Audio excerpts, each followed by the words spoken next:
जय हिंद और जय भारत। एक बार फिर से स्वागत है आप सभी का to the amazing platform maestro foundation classes. कल की क्लास में पढ़ने किया था एप्लीकेशन ऑफ ट्रिग्नोमेट्री के कुछ क्वेश्चन, आज अपन देखेंगे उसके आगे क्वेश्चन। तो फालतू बकवास नहीं करते, सीधी क्लास के ऊपर चलता हूं मैं। और क्लास में पहला क्वेश्चन है दोबारा बहुत ही शानदार, पढ़ लो। ठीक है, क्या है? एक मीनार के पाद बिंदु से एक भवन के शिखर का उन्नयन कोण कितना है? 30। भवन के पाद बिंदु से मीनार के शिखर का उन्नयन कोण कितना है? वो है 60। यदि मीनार 50 मीटर ऊंची है तो भवन की ऊंचाई ज्ञात कीजिए। दो चीजों की बात कर रहा है, एक तो मीनार और एक कौन? भवन। सर एक तो है मीनार और एक कौन है? मान लो भवन ऊपर है, ये भवन बोल रहा हूं। ये कौन अपने पास में बिल्डिंग है और ये मीनार है, टावर है। ठीक है, क्या बोला जा रहा है? मीनार के पाद बिंदु से मतलब रूट पॉइंट, इससे यहां से भवन के उन्नयन कोण कितना है, शिखर का उन्नयन कोण कितना है, angle of elevation of top of the building. ठीक है, वो कितना दिया हुआ अपने को? वो दिया हुआ है 30 डिग्री। दूसरा, भवन के पाद बिंदु से जो मीनार है उसका कितना एंगल ऑफ एलिवेशन दे रखा, कितना उन्नयन कोण दिया हुआ है, कितना 60 डिग्री। और बोला जा रहा है जो मीनार की हाइट है वो कितनी है? ये है 50 मीटर। तो अपने को निकालना कौन है? भवन की ऊंचाई याद करनी है। तो अपन क्या मान लेते हैं? हाइट ऑफ बिल्डिंग वो कितनी है? h। ठीक है, जो जो ट्राइंगल बन रहा है उनको नाम दे लो। इनको नाम दे देता हूं मैं, क्या? ए, ये कौन है? बी, ये कौन? सी, और ये कौन है? डी।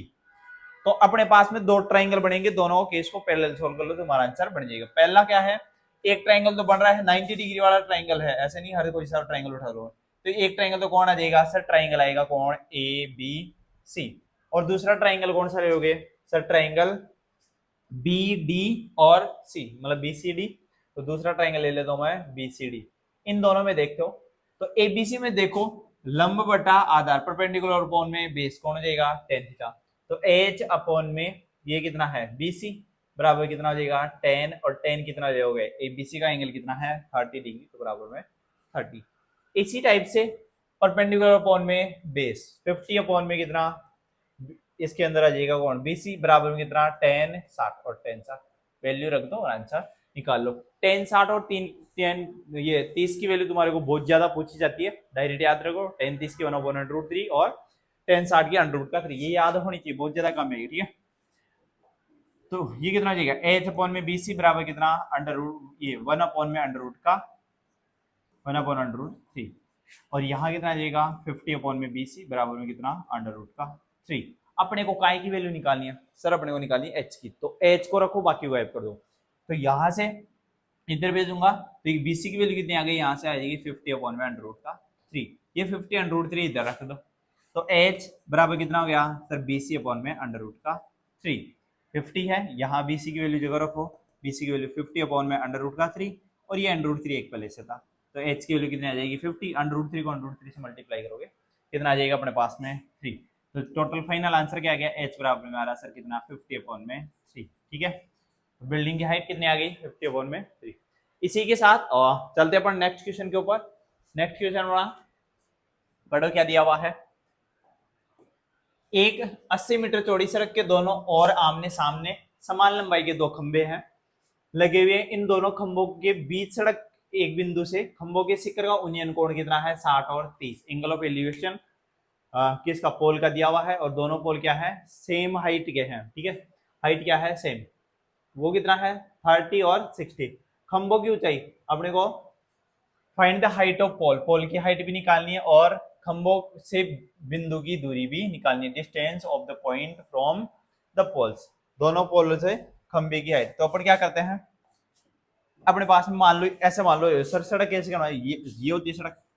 तो इसको ऐसे घुमा के देख लो डायग्राम बनाने के लिए। भाई ये सड़क आ रही है इधर से, कोई भी जैसे ये जो है रोड अपने पास में ऐसे आ रही है, ऐसे ऐसे रोड निकल रही है सीधा। रोड को फ्रंट से देख रहे हो तो ऐसा दिखेगा। इसके दोनों तरफ क्या है? दो पोल लगे हुए हैं सर, ये दो पोल लगा देते हैं अपन, दो पोल। ठीक है, इन दोनों पोलों में क्या दिया हुआ है? सड़क के किसी बिंदु, एक बिंदु से एंगल ऑफ एलिवेशन दोनों का कितना था दिया हुआ है? 30 और 60। तो बताओ 30 किसके पास आएगा, 60 किसके पास आएगा? कम वाले के पास कितना आएगा? 60, क्योंकि जैसे जैसे पास में जाता जाएगा एंगल क्या होता जाएगा? बढ़ता जाएगा, और जैसे दूर होता जाएगा एंगल कम होता जाएगा। और ये कितना है? 30। अगर मान लो ये पूरी कितनी थी सर? ये पूरी तो 80 मीटर थी। ठीक है, अब यहां से यहां तक की मैं बोल रहा हूँ ये कितनी है? x। तो ये इधर वाला कितना बचेगा सर? ये बचेगा 80 - x, यही बचेगा। जो ट्राइंगल उनको नाम दे लो, इनको नाम दे दिया मैंने ए बी सी डी और ई। और खुद बोल रहा है क्वेश्चन कि जो दोनों पोल है उनकी हाइट क्या है, समान, तो इनकी हाइट को मैं क्या मान लेता हूँ h। तो बताओ वही दो के ट्राइंगल बन रहे हैं, दोनों को क्या कर लो पैरेलल लिख के कंडीशन सोल्व करो। कौन कौन सा ट्राइंगल लोगे सर, एक ट्राइंगल लेंगे ए बी और सी, तो ट्राइंगल ए बी सी। इसमें दूसरा ट्राइंगल, दूसरा आएगा कौन सा बी, ये सी डी ई, सी डी ई में इन दोनों ट्राइंगल में कौन कौन सा केस लगेगा, परपेंडिकुलर अपॉन में बेस, ठीक है। लंब बटा आधार कितना हो जाएगा tan थीटा, तो h बटा 80 माइनस एक्स। मोस्ट ऑफ जो जितने भी एप्लीकेशन ऑफ ट्रिग्नोमेट्रिक इक्वेशन है उनमें कौन tan या cot ही ज्यादातर लगता है, बराबर कितना आएगा tan 30, ठीक है। ऐसे ही इसमें परपेंडिकुलर अपॉन में बेस, तो h अपॉन में कितना x बराबर कितना tan 60, वैल्यू पुट करो और आगे सोल्व करो, ठीक है। तब तक मैं गुटक ले लेता हूं।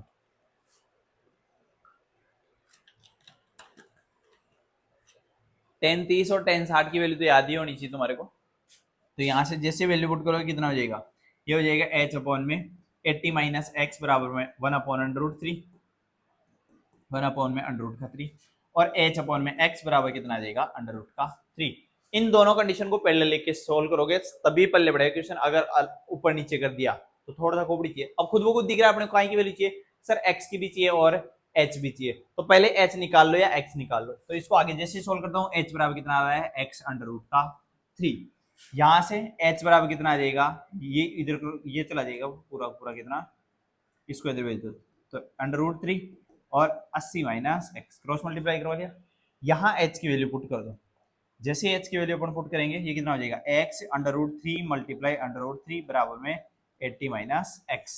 √3 को √3 से करूंगा कितना आ जाएगा 3 और x का x, तो ये कितना हो गया 3x बराबर में 80 माइनस एक्स, x इधर आके 4x हो जाएगा बराबर में 80, तो x बराबर यहाँ से कितना आएगा, जैसे डिवाइड देगा कितना आ गया 20 मीटर, अगर मीटर चल रहा है तो मीटर, सेंटीमीटर, जो भी है इकाई यूनिट को।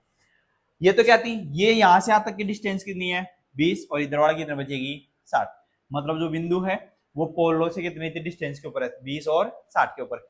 ऐसे ही हाइट ऑफ पोल निकालोगे तो क्या करोगे, x की वैल्यू यहाँ रख दो वापिस से, तो 20√3 मीटर है, मीटर बाद में लिख दो, हाइट ऑफ द पोल 20√3 और ये डिस्टेंस ऑफ पॉइंट। समझ में आ गया क्वेश्चन। तो चलते हैं नेक्स्ट क्वेश्चन के ऊपर, और नेक्स्ट क्वेश्चन अपना पढ़ो क्या दिया हुआ है क्वेश्चन। एक नहर के एक तट पर टीवी टावर ऊर्ध्वाधर खड़ा है, टीवी टावर क्या है ऊर्ध्वाधर खड़ा है, टावर के ठीक सामने दूसरे तट के एक अन्य बिंदु से टावर के शिखर का उन्नयन कोण 60 है। इस तट पर इसी बिंदु से 20 मीटर की दूरी और इस बिंदु को मीनार के पाद बिंदु से मिलाने वाली रेखा पर स्थित अन्य बिंदु से टावर के शिखर का उन्नयन कोण कितना है, उन्नयन कोण डी मतलब 30 डिग्री है, और टावर की ऊंचाई और नहर की चौड़ाई याद करनी है अपने पास में, ठीक है। जैसे मान लो अपने पास में एक क्वेश्चन है, क्या दिया हुआ है अपने पास में, एक तो ये तो थी कोई भी नहर है, ठीक है। इस नहर के इधर टावर टीवी टावर है, टीवी टावर से देखते हैं तो किसी एक बिंदु का एंगल ऑफ एलिवेशन और उस बिंदु से सीधी उसी डायरेक्शन में एंगल ऑफ एलिवेशन दूसरा, ये दूसरी छोर है, मतलब ये क्या है नहर की चौड़ाई है, ठीक है। अब एंगल ऑफ एलिवेशन कितना दिया हुआ अपने को, एक तो दे रखा है 60 और दूसरा कितना दिया हुआ है, टावर के ठीक सामने दूसरे तट के अन्य बिंदु से टावर के शिखर का उन्नयन कोण 30 है, और दूसरा कितना दिया हुआ है 30। तो बताओ 60 और 30 कौन सा आएगा, पास वाला कितना आएगा सर 60 और ये कितना है 30। मान लो इसको मैंने नाम दे दिया, ये ए है, ये बी है, ये सी है और ये कौन है डी। इसके अलावा कुछ दे रखा क्या 20 मीटर दूरी, मतलब यहाँ 20 मीटर दूरी, ये दूरी दी हुई है अपने को कितनी, एक बिंदु का एंगल ऑफ एलिवेशन कितना है, ये है 20 मीटर, ठीक है। तो एंगल ऑफ एलिवेशन निकालोगे तो कैसे कैसे निकलेगा, एंगल ऑफ एलिवेशन देर का एक तो निकालनी अपने कौन, find the height of the tower और विड्थ ऑफ द कैनल, मतलब नहर की चौड़ाई, नहर कौन है बी से सी और दूसरी कौन है हाइट को अपन मान लेते हैं कितना h। तो दो ट्राइंगल आ रहा है, कौन कौन सा ट्राइंगल लेोगे बताओ सर, एक ट्राइंगल तो ए बी और सी ले लो और एक ए बी और डी, तो ट्राइंगल कौन सा लेते हैं ट्राइंगल ए बी सी और दूसरा ट्राइंगल ए बी डी में। इन दोनों में देखते हो तो जो कंडीशन बनती है परपेंडिकुलर अपॉन में बेस h, ये इसमें कितना हो जाएगा h अपॉन में bc बराबर में टेन 60। दूसरे में एबीडी में परपेंडिकुलर अपॉन में बेस, इसका बेस कितना होगा बीसी प्लस 20, तो एच अपॉन में बीसी प्लस 20 और बराबर में ये 33, वैल्यू याद होनी चाहिए 33 टेन 60 की। तो यहाँ से एच बराबर कितना आ जाएगा, एच बटा बी सी बराबर में अंडर रूट का 3, वैल्यू पुट करोगे तो, और एच बटा बी सी प्लस 20 बराबर में 1 अपॉन में अंडर रूट का 3। इसको क्रॉस मल्टीप्लाई करोगे तो एच बराबर कितना आ गया बी सी अंडर रूट 3, ठीक है। और इधर ये एच अंडर रूट 3 बराबर में बी सी प्लस 20, अपने को एच भी चाहिए और बी सी भी, तो इधर उधर वैल्यू पुट कर लो। किसकी वैल्यू पुट करो, एच की वैल्यू यहाँ रख दो। जैसे ही मैं एच की वैल्यू यहाँ रखता हूँ, बी सी अंडर रूट 3, तो यहाँ रखा मैंने कितना B C under root 3 into under root 3 बराबर कितना है बी सी प्लस 20, तो अंडर रूट 3 कितना हो जाएगा 3 बी सी, तो ये हो जाएगा टोटल कितना अपने पास में 3 बी सी बराबर में कितना बच रहा है 20, सॉरी 20 प्लस बी सी, तो एक बी सी इधर आके माइनस हो जाएगा, तो 2 बी सी बराबर कितना बच गया 20, तो बी सी बराबर कितना आ रहा है 10 मीटर, ठीक है। तो नहर की चौड़ाई कितनी आ गई 10 मीटर। अब क्या निकालनी है हाइट ऑफ द टावर, तो हाइट ऑफ टावर कितनी आ जाएगी बीसी की वैल्यू पुट कर दो, तो 10 अंडर रूट का 3 और मीटर है तो मीटर, ठीक है। बस ऐसे क्वेश्चनों में कुछ नहीं करना, दो ट्राइंगल राइट एंगल ट्राइंगल देखने हैं और उन दोनों को पहले लेके सोल्व कर लो, तुम्हारा आंसर आ जाएगा। इसी के साथ चलता हूं मैं नेक्स्ट क्वेश्चन के ऊपर। नेक्स्ट क्वेश्चन पढ़ो क्या दिया हुआ है, ठीक है।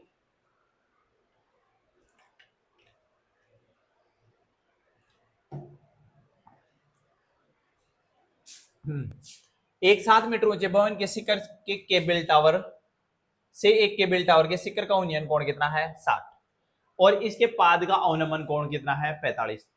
टावर की ऊंचाई ज्ञात कीजिए। अपने पास में एक तो 7 मीटर ऊंचा क्या है बिल्डिंग है, ठीक है। तो 7 मीटर ऊंचे बिल्डिंग से एक टीवी टावर है, जो भी है केबल टावर, केबल टावर यहाँ बैठा बैठा कोई मुंह फाड़ रहा है, एक बार ऊपर देखता है एक बार नीचे देखता है, कोई काम तो है नहीं उसको। जैसे ही ऊपर देखता है तो एंगल ऑफ एलिवेशन, शिखर का एंगल ऑफ एलिवेशन कितना दे रखा है उन्नयन कोण कितना दिया हुआ है सर, ये दिया हुआ है 60। फिर ये ऊपर देख के फिर नीचे देखता है, भाई कोई जा थोड़ी रही है, कोई नहीं जा रही है। जब ये नीचे देखता है तो एंगल ऑफ डिप्रेशन कितना दिखता है इसको, अवनमन कोण कितना दिखाई देता है 45, तो यहाँ ये 45 दिखाई देता है। अब ये 45 है तो ये 45 है, तो ये भी कितना आएगा 45। ये कितनी थी भवन है 7 मीटर ऊंचा, ये 7 मीटर। निकालना क्या है अपने को टावर की ऊंचाई, तो टावर कितना होगा पूरा ये होगा, टावर की ऊंचाई को मान लेते हैं कैपिटल एच, ये पूरी है कैपिटल एच। तो ऐसा बताओ यहाँ से आज तक की कितनी हो गई सर, ये हो गई कितनी 7 मीटर, भाई उधर 7 है तो इधर भी बस इतना सा काम आ जाए तो कंप्लीट हो जाएगा। तो ऊपर वाली जो डिस्टेंस है उसको मैं क्या बोल देता हूँ, ये बोल देता हूँ यहाँ से आज तक की वो कितना स्मॉल एच। तो कैपिटल एच बराबर कितना होगा एच प्लस 7, यही होगा क्या सर, एच की वैल्यू निकाल लो। तो कौन सा ट्राइंगल लगाओगे, एक अभी जो भी ट्राइंगल है उनको नाम दे दो सर, इसको नाम दिया ए बी सी और डी, कौन कौन सा देखो सर अपने को ये निकालनी है, ये निकालनी है तो एंगल दे रखा, बस कोई सी एक साइड दे दे, कोई सी एक साइड सर ये दे दे, ये कैसे भी जाए तो काम हो जाए। अब ये कैसे आए सर, ये जितनी है उतनी ये है, मतलब बी सी आई, मतलब सर एक तो ए बी सी ट्राइंगल उठा लो, इससे ये वाले निकालेंगे, ये आते ये आ जाएगी। तो एक ट्राइंगल तो लेता हूँ मैं, कौन सा ट्राइंगल ए बी सी, और दूसरा ट्राइंगल कौन से लेते हैं अपन, triangle A B C D E, इसको नाम दे दो डी ई में। जैसे इन दोनों में देखता हूँ, ट्राइंगल एबीसी में कितना आएगा लंब बटा आधार परपेंडिकुलर अपॉन में बेस बीसी बराबर कितना आ रहा है 10 45 डिग्री। दूसरा ये कितना हो जाएगा ए डी, तो ए और डी और ई, इसमें परपेंडिकुलर अपॉन में बेस, लंब बटा आधार, आधार कितना है अपने पास में इसका है ए बराबर कितना आ जाएगा 10 60 डिग्री, ठीक है। तो यहाँ से h बराबर कितना आ गया 10 45 की वैल्यू रखोगे, 10 45 की वैल्यू कितनी है अपने पास में 10 45 की वैल्यू कितनी एक, तो h बराबर कितना आ गया BC, ठीक है 7 मीटर।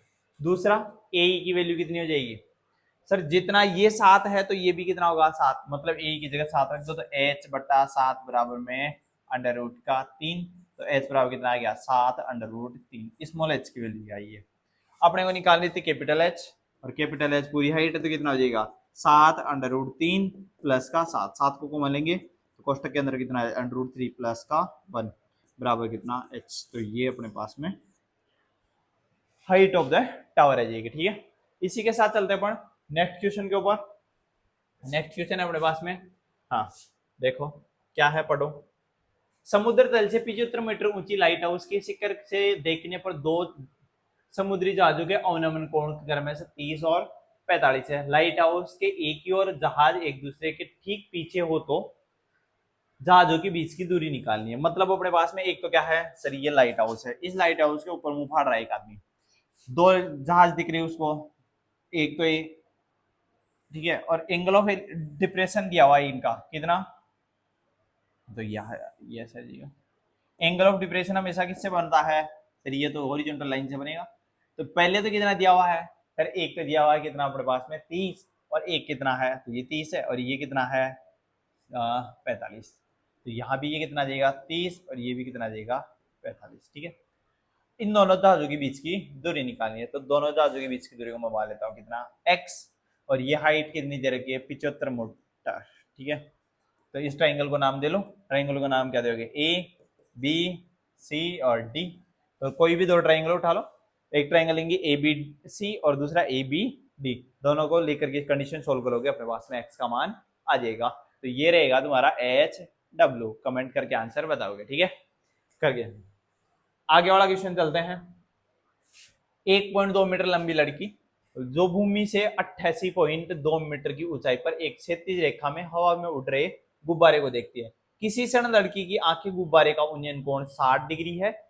कुछ समय बाद उन्नयन कोण घटकर 30 हो जाता है। इस अंतराल के दौरान गुब्बारे द्वारा तय की गई, मतलब गुब्बारा उड़ता हुआ जा रहा है, पहले उसको देखती है तो एंगल कितना था 30 का, फिर पहले एंगल कितना था 60 का, और कुछ समय बाद में देखती है तो एंगल ऐसे वो दूर चला जाता है, जैसे दूर जाएगा आंखें नीचे हो जाएगी। ठीक है, मतलब एंगल ऑफ एलिवेशन कितना हो जाएगा उसका 30। मान लो ये कितनी थी 1.2 मीटर लंबी लड़की है। ठीक है, ये मुंह फाड़ रही है, किधर फाड़ रही है, यहाँ पहले कोई गुब्बारा था। ठीक है, तो ये गुब्बारा कितनी हाइट पर उड़ रहा है पूरा 88.2, तो ये 88.2 की पूरी हाइट थी। ठीक है, तो जब ये पहले ऊपर देखती है, यहाँ से देखी, तो एंगल ऑफ एलिवेशन कितना दिखाई देता उसको सर, ये एंगल ऑफ एलिवेशन था कितना 60। धीरे धीरे मान लो गुब्बारा यहाँ आ गया, ऐसे दूर आएगा, तो दूर आएगा तो नीचे बनेगा, वो नीचे जाएगा ही। ठीक है, तो ये वही हाइट, तो यहाँ जब ये दोबारा देखती है तो एंगल ऑफ एलिवेशन कितना दिखाई देता है उसको सर, ये कितना हो जाता है, इस बार ये हो जाता है कितना 30, तो ये भी इससे बनेगा। ठीक है, सही। अब देखो इनको नाम दे लो, जो ट्राइंगल बना है उसको नाम देंगे। मान लो इसको मैंने नाम दे दिया ए, ये बी है, ये सी है, ये डी है, और ये कौन है ई। अपने क्या क्या निकालनी है, ये कितनी दूरी तय है, तो गुब्बारा यहाँ से यहाँ चला गया, मतलब अपने को तय की गई दूरी को अपन क्या मान लेते हैं एक्स, तो एक्स निकालना है। अब ऐसे बताओ ये 1.2 मीटर है, तो क्या एंगल ऑफ एलिवेशन आंखों से बनेगा, मतलब ये जो नीचे की हाइट है कोई काम की नहीं रही, तो जैसे इसमें से माइनस करोगे ये हाइट कितनी बच जाएगी, ये 87 रह जाएगी, ये पूरी हाइट कितनी रह जाएगी 87। ऐसे ही इसकी ये हाइट भी कितनी आएगी 87 मीटर। ठीक है, अब दो ट्राइंगल है, दोनों को लेके पैरेलल सोल्व कर लो। एक कंडीशन कौन सा, एक ट्राइंगल ए बी सी, दूसरा ई बी डी। तो एक ट्राइंगल तो आएगा अपने पास में ए बी सी, दूसरा ई बी डी में, इन दोनों में। तो ए बी सी में परपेंडिकुलर अपॉन में बेस, मतलब लंब बटा आधार, लंब बटा आधार कितना है इसका, आधार आ जाएगा अपने पास में कौन बी सी, बराबर में 10, और 10 कौन सा लगेगा इसमें ए बी सी का कितना 60, 10 60 डिग्री, बराबर में ई बी डी में परपेंडिकुलर वही 87 बटा टोटल कितना हो जाएगा बी सी प्लस एक्स, तो बी सी प्लस एक्स बराबर कितना 10 30 डिग्री। वैल्यू पुट करो, आंसर निकाल लो। ठीक है, बी सी की वैल्यू निकालनी है, वैल्यू पुट करोगे कितना 87 बटा बी सी बराबर कितना 10 60 की वैल्यू अंडर रूट का 3, और 87 बटा बी सी प्लस एक्स बराबर में 10 60 1 अपॉन में अंडर रूट का 3। तो यहाँ से 87 बटा अंडर रूट का 3। अब बताओ 87 कट रहा है, किससे कट रहा है, नीचे अंडर रूट देने इसमें 3 का डिवाइड जाता है, तो इसको ऐसे लिख दूंगा मैं कितना 29 और मल्टीप्लाई 3 अपॉन में अंडर रूट 3। जैसे ही काटेंगे कितना बचेगा, तो बीसी की वैल्यू अपने पास में कितनी आ जाएगी सर, बीसी की वैल्यू आ रही है 29 अंडर रूट का 3।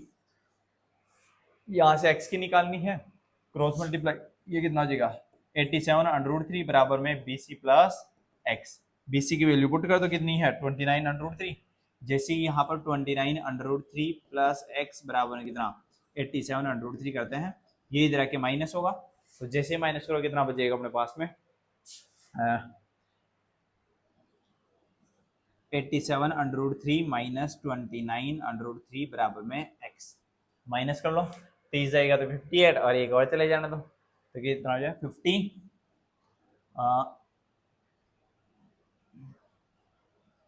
58 अंडर रूट का 3 और बराबर में x, ये बचेगा। ठीक है, तो चलते हैं नेक्स्ट क्वेश्चन के ऊपर। और नेक्स्ट क्वेश्चन है अपने पास में कितना, देख लो क्या दिया हुआ है। एक सीधा राजमार्ग एक मीनार के पाद तक जाता है। मीनार के शिखर पर खड़ा एक आदमी कार के को 30 डिग्री के अवनमन कोण पर देखता है, मतलब ऐसे खड़े खड़े देख रहा है, भाई आ रही है 30 डिग्री पर देखता है, जो कि मीनार के पाद की ओर एक समान चाल से जाता है। 6 सेकंड बाद कार का अवनमन कोण 60 हो जाता है। मान लो ये मीनार है, ठीक है, सॉरी राजमार्ग है, राजमार्ग एक सीधी मीनार के पाद तक जा रहा है, मतलब कोई भी गेट है उसके नीचे जा रहा है। यहां से कोई आदमी मुंह फाड़ता है तो इधर उसको एक कार दिखाई देती है, और एंगल ऑफ एलिवेशन बनता है। एंगल ऑफ एलिवेशन हमेशा हॉरिजॉन्टल लाइन, मतलब कोई एलिवेशन हो चाहे डिप्रेशन हो, एंगल ऑफ डिप्रेशन बन रहा है कितना, ये 30 डिग्री का बन रहा है पहले। ठीक है, जब ये धीरे धीरे वापिस कार ऐसे आती जा रही है, मान लो कार यहाँ गई, तो एंगल ऑफ डिप्रेशन कितना हो जाता है उसका, ये हो जाता है कितना टोटल 60 डिग्री। तो ये भी कितना होगा, ये 30 है तो ये 30 और ये 60 है तो ये 60। मान लो ये कार कितना टाइम चली थी कार, तो कार चली थी कितने 6 सेकंड बाद, तो 6 सेकंड बाद मतलब यहाँ से यहाँ आने में कितने टाइम लग गया है सर, 6 सेकंड लग गया। अपने को निकालना है इस बिंदु से मीनार के पाद बिंदु तक पहुंचने में कार द्वारा लिए गए, मतलब ये जो कार है यहाँ से कब तक क्रॉस कर जाएगी, मैं इसके नीचे आई तो उसको बनवा देते क्या टी टाइम। तो बताओ कौन कौन सा ट्राइंगल बन रहा है, नाम दे लो, ए बी सी और डी। एक ट्राइंगल तो ए बी सी बनेगा, एक कौन ए बी डी, तो ए बी सी और दूसरा ट्राइंगल ए बी डी में। ठीक है, इन दोनों में देखो ए बी सी में परपेंडिकुलर अपॉन में बेस, तो ए बी बटा टी बराबर में tan 60। दूसरा परपेंडिकुलर ए बी बटा टी प्लस 6 बराबर में tan 30। ठीक है, अब क्या निकालनी है अपने को, टी की वैल्यू निकालनी है, तो यहां से वैल्यू पुट करोगे, वैल्यू पुट करो तो ए बी बट्टा टी बराबर में अंडर रूट का 3 और ए बी टी प्लस 6 बराबर 1 बटा अंडर रूट का 3। इसको उधर भेज दो, तो ए बी बराबर यहाँ से कितना आ रहा है टी अंडर रूट का 3, और यहाँ से ए बी बराबर कितना आ रहा है टी प्लस 6 बटा अंडर रूट 3। ये दोनों टी है, टी की वैल्यू है, तो दोनों को उठाकर क्या कर देंगे अपन, सॉरी टी की ए बी की वैल्यू है, ये भी ए बी की वैल्यू है, ये भी ए बी की वैल्यू है, दोनों को बराबर करोगे तो टी अंडर रूट 3 बराबर T plus 6 upon under root 3, under root 3 से मल्टीप्लाई होगा तो टी अंडर रूट 3 टी बराबर में टी प्लस 6, तो ये 2t हो जाएगा इधर आके, तो 2t बराबर कितना 6, तो t बराबर कितना आ रहा है अपने पास में 2 सेकंड। 2 सेकंड के अंदर ये क्रॉस कर जाएगी। ठीक है, तो आज का यही लास्ट क्वेश्चन था। इसके बाद में अपन चलेंगे नेक्स्ट जो भी चैप्टर होगा तुम्हारा, इसके बाद में 6 चैप्टर करवाएंगे। ठीक है, कमेंट कर रहा था एक बच्चा, तो मिलते हैं नेक्स्ट वीडियो में।